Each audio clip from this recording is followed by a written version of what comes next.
10 sen dan 1 dinar. Saiz yang sama, cuma logam yang berbeza. Sekitar tahun 1960-an, dengan 10 sen, anda boleh beli 1 pinggan mi goreng.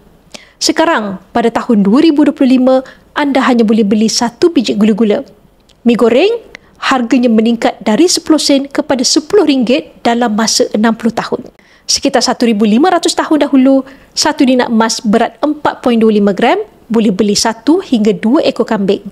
Dan sekarang, dengan 1 dinar yang berharga sekitar RM2,100, anda masih lagi boleh beli 1 hingga 2 ekor kambing. Saiz yang sama, tetapi satu, nilainya bergantung kepada ekonomi negara dan jaminan kerajaan. Dan satu lagi, nilainya hanya terletak pada berat dan ketulinannya sahaja dan masih menyimpan nilai yang sama walaupun 1,000 tahun akan datang.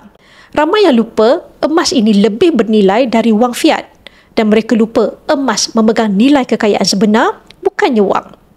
Wang fungsinya untuk memudahkan transaksi belian dan jualan, tetapi simpanan yang anda patut ada adalah simpanan yang memegang nilai, bukannya memegang nombor. Bagi berminat untuk mengalihkan sebahagian simpanan wang fiat anda ke dalam bentuk emas, anda boleh rujuk pin video saya untuk 5 langkah daftar akaun Public Gold dan saya akan bimbing anda dalam langkah-langkah simpanan emas yang terbaik untuk anda.